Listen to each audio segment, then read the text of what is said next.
Τι είναι αυτό?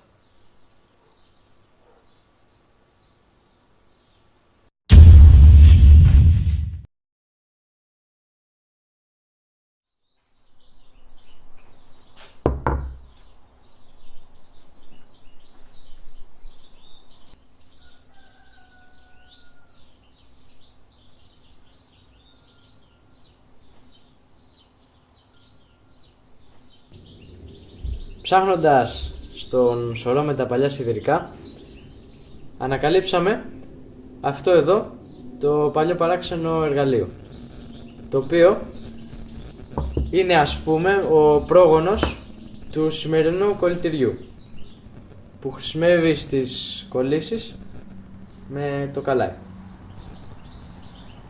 Η βασική τους διαφορά είναι ότι το σημερινό θερμαίνεται με την χρήση ηλεκτρικού ρεύματος, ενώ το τότε κολλητήρι θερμαινόταν με την χρήση της φωτιάς.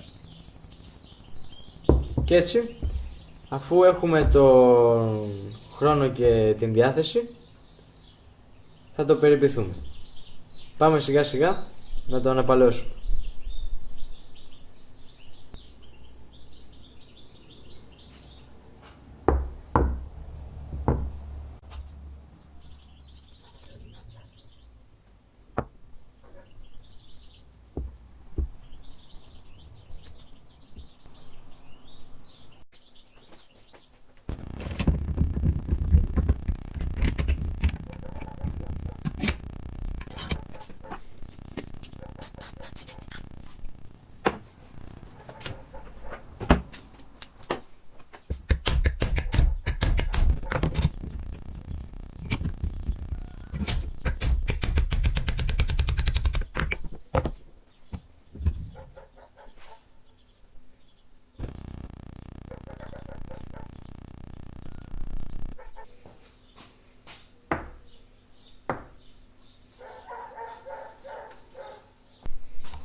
Έτοιμο. Το περιποιηθήκαμε, το γυαλίσαμε και δείχνει αρκετά όμορφο. Κάτι ακόμα για τη συλλογή μου. Αν σας άρεσε αυτό το βιντεάκι, τότε μην ξεχάσετε να κάνετε like, εγγραφή και κλικ στο καμπανάκι ώστε να ενημερώνεστε κάθε φορά που θα ανεβάζω καινούριο βίντεο.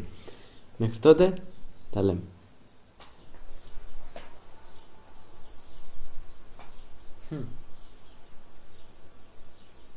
Τι να είναι αυτό?